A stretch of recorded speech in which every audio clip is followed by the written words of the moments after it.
Hi అండి, నమస్తే. ఈరోజు మన కిచెన్లో ఆరోగ్యానికి ఎంతో మేలు చేసే జొన్న దిబ్బ రొట్టెని చాలా ఈజీగా తక్కువ టైంలో టేస్టీగా హెల్తీగా ఎలా ప్రిపేర్ చేసుకోవాలో ఈ వీడియోలో మీకు చూపిస్తాను. మిల్లెట్స్తో ప్రిపేర్ చేసిన ఏదో ఒక రెసిపీని మన డైలీ లైఫ్లో ఇంక్లూడ్ చేసుకున్నట్లయితే ఆరోగ్యానికి చాలా మంచిదండి. ఇలా ప్రిపేర్ చేసిన ఈ జొన్న దిబ్బ రొట్టెని పెద్దవాళ్ళతో పాటు పిల్లలు కూడా చాలా ఇష్టంగా తినేస్తారు. ముందుగా ఇక్కడ నేను ఒక గిన్నెలోకి మినుముల్ని తీసుకుంటున్నాను. ఇక్కడ నేను మినుముల్ని తీసుకున్నాను కదా, మినుములు ఇష్టం లేకపోతే మినప్పప్పునైనా లేకపోతే మినప గుండ్లైనా కానీ తీసుకోవచ్చు. 1 కప్పు వరకు మినుములు తీసుకున్నాను కదా, మళ్ళీ సేమ్ అదే కప్పుతో 2.5 కప్పుల వరకు జొన్న రవ్వని తీసుకుంటున్నాను. ఇక్కడ నేను సన్న రవ్వని తీసుకున్నాను, ఉప్మా రవ్వ కాకుండా ఇలా సన్న రవ్వని తీసుకున్నాను. ఇప్పుడు ఈ రెండిట్లోకి నీళ్లు పోసి బాగా కడగాలి. 2-3 సార్లు శుభ్రంగా కడిగిన తర్వాత మళ్ళీ నీళ్లు పోసి కనీసం 4-5 గంటల పాటు నానబెట్టుకోవాలి. మినుములు అయితే కొంచెం ఎక్కువ టైమే పడతాయండి నానడానికి. రవ్వ నానడానికి తక్కువ టైమే పడుతుంది, కానీ మినుములు నానడానికి కాస్త కొంచెం ఎక్కువ టైం పడుతుంది. అదే మినపప్పుని కానీ మినపగుండ్లు తీసుకున్నాము అంటే చాలా త్వరగానే నానిపోతాయి. ఇలా రెండిట్లో కూడా నీళ్లు పోసి ఇప్పుడు మూత పెట్టి నానబెట్టేస్తున్నాను. ఈ జొన్న దిబ్బ రొట్టె ప్రిపేర్ చేయటం చాలా ఈజీ అండి, చాలా టేస్టీగా కూడా ఉంటుంది. ఇదే పిండితో ఇడ్లీలు కూడా వేసుకోవచ్చు, ఆవిరి కుడుము ఇడ్లీ లాంటివి కూడా వేసుకోవచ్చు. ఇలా నీళ్లు పోసి మూత పెట్టి పక్కకు పెట్టేస్తున్నాను. ఇక్కడ 6 గంటల పాటు నానబెట్టాను నేను. 6 గంటల పాటు నానబెట్టిన తర్వాత మళ్ళీ ఇప్పుడు చూపిస్తున్నాను. వీడియోలో చూపిస్తున్న విధంగా ఇలా మినుములు నానాలి. ఇలా రఫ్ చేసాము అంటే పైన పొట్టు అంతా కూడా ఇలా పీల్ అవుట్ అయ్యే విధంగా ఉండాలి. కానీ ఇక్కడ నేను పొట్టు తీయకుండా డైరెక్ట్గా ఇలా కడిగేసి మిక్సీ పట్టేస్తున్నాను. కావాలి అంటే ఈ పొట్టును తీసైనా కానీ ప్రిపేర్ చేసుకోవచ్చు. కడిగేసి ఇప్పుడు మిక్సీ జార్లోకి వేస్తున్నాను.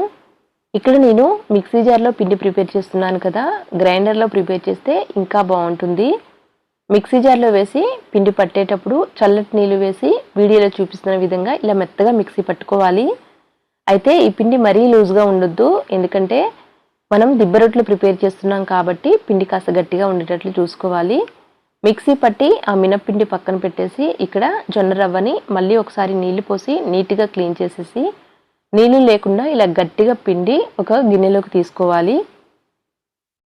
ఇలా తీసుకున్న తర్వాత నెక్స్ట్ ఇప్పుడు మనం ముందుగా మిక్సీ పట్టిన మినప్పిండి కూడా వేసేసేయాలి. మినప్పిండి వేసిన తర్వాత చేత్తో చక్కగా కలుపుకోవాలి. అప్పుడే రవ్వ అనేది అడుగున మిగిలిపోకుండా పిండిలో చక్కగా కలుస్తుంది. అలాగే మార్నింగ్ కల్లా కూడా చక్కగా పులిసి ఉంటుంది. కాబట్టి చేత్తో కనీసం ఇలా 1-2 నిమిషాల పాటు కలుపుకోవాలి. ఇలా కలిపిన పిండి పైన మూత పెట్టి పక్కన పెట్టేస్తున్నాను. ఇప్పుడు సమ్మరే కాబట్టి పిండి పులవడానికి పెద్ద టైం పట్టదండి. అదే వింటర్లో కానీ లేకపోతే వర్షాకాలంలో ప్రిపేర్ చేసినట్లయితే ఈ పిండి పైన ఒక ఉలెన్ క్లాత్ కప్పి పక్కన పెట్టాలి. అప్పుడే చక్కగా పులుస్తుంది. ఇక్కడ నేను రాత్రంతా పులిసిన తర్వాత మళ్ళీ చూపిస్తున్నాను చూడండి. వీడియోలో చూపిస్తున్న విధంగా ఇలా చక్కగా ప్రిపేర్ అవ్వాలి. అప్పుడే దిబ్బ రొట్టెలు చాలా బాగా వస్తాయి. ఇప్పుడు రుచికి తగినంత ఉప్పు కూడా వేసేసి అంతా కూడా ఒకసారి కలిపేస్తున్నాను. దిబ్బ రొట్టెలకి పిండి మరీ లూజ్గా ఉంటే అంత బాగోదు, కాబట్టి ఇలా గట్టిగానే ఉండాలి. ఇదే పిండితో ఇడ్లీలు ప్రిపేర్ చేసుకోవచ్చు, అలాగే ఆవిరి కుడుము కూడా ప్రిపేర్ చేసుకోవచ్చు.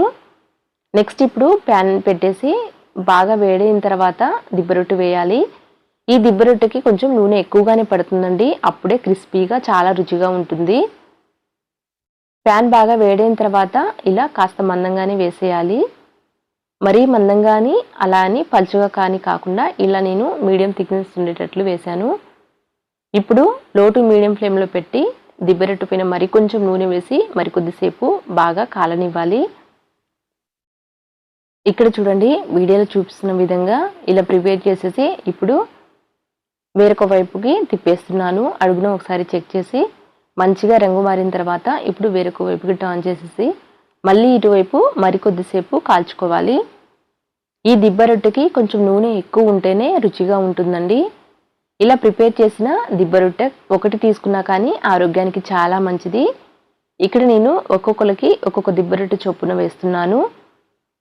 మళ్ళీ నూనె వేసి వేడైన తర్వాత ఇప్పుడు కూడా మళ్ళీ పిండి వేసేయాలి.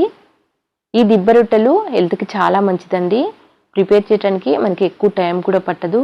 ఇలా గనక వారంలో ఒక 2 సార్లు తీసుకున్నా కానీ ఆరోగ్యానికి చాలా మంచిది. పిల్లలకి ఇలా ప్రిపేర్ చేసి ఇచ్చాము అంటే చాలా ఇష్టంగా తింటారు.